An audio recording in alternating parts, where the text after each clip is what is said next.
Hey everyone, Darcblade here, bringing you the last in my top games of 2011. We have number 1, my favourite game of the year, Uncharted 3, Drake's Deception. Now, for those of you who don't know, Uncharted 3 is a adventure action third-person shooter game, kind of. It's a mixed bag, really, of many different types of gameplay types. Anyway, Uncharted 3 is developed by Naughty Dog, which are quite a big name now, especially because they seem to be bedmates with Sony. All their games are Sony exclusive normally. But this ain't a bad thing, as most first-party games seem to get the most love and attention. So, Uncharted 3 was released early November 2011 and is probably the highest selling game on PlayStation 3 at the moment. Don't quote me on that, I might be wrong, but the sales figures for it seem to indicate this anyway. So, anyway, Uncharted 3, the third installment in the Uncharted series, has a lot to live up to, seeing as Uncharted 1 and especially Uncharted 2 were huge successes, both in storytelling and gameplay wise. Now, Uncharted 3's story is different, of course, as every Uncharted game is different to the last one, although it follows some continuations like repeating characters and so on and so forth. Now, in Uncharted 3, this one is mainly about Drake and Sully. Also, it seems to focus heavily on Sir Francis Drake's ring, if you remember that from the previous games. Uncharted 3 also, I must add, seems to have the most locations. We follow Drake and his pals all the way from London to France to Syria to flipping Arabia. They seem to be going all over the place in this game. Everything in Uncharted 3 seems to have gotten a bigger budget. There are a lot more cinematic moments in the game, and the game has received a lot of love in the cinematics and acting department. So Uncharted 3 has basically received a lot of tender loving care, shall we say, in its artistic side of the game. Basically, Uncharted 3 has taken everything from Uncharted 2 and polished it to a fine sheen. Right, I don't want to spoil too much for you guys about the Uncharted 3 story. I mean, to be honest, it's best experienced firsthand, kind of.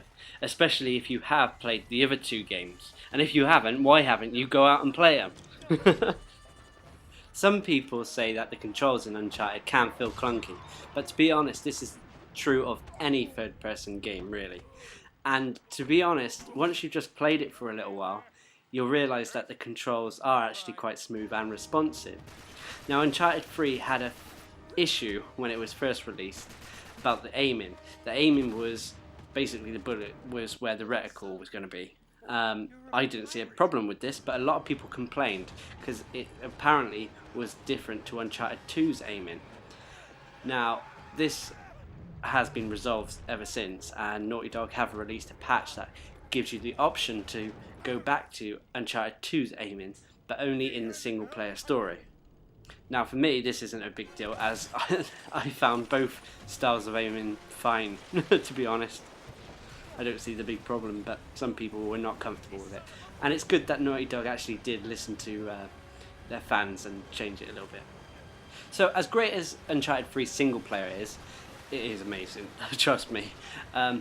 Naughty Dog have also put a lot of effort into their multiplayer. Now, multiplayer was introduced in Uncharted 2, and it was actually quite good. But now they've polished it so much that it feels competitive to other multiplayer games out there. I think that this is probably one of my favourite multiplayer games there is out there.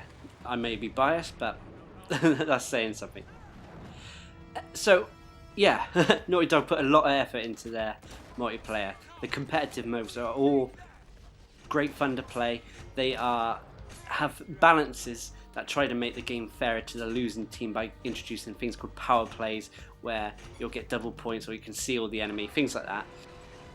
But Naughty Dog have really outdone themselves in the co-op mode, which has really been improved and vamped up as well. Now, they've added all sorts of other elements into the multiplayer. The customization of your character is now greater.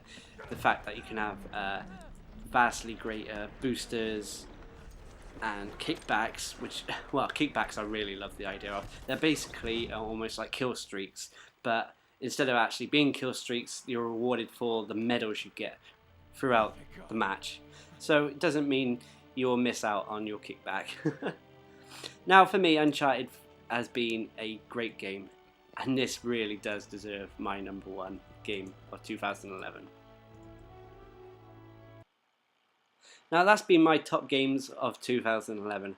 I've had a great time making this video, or all these videos for you.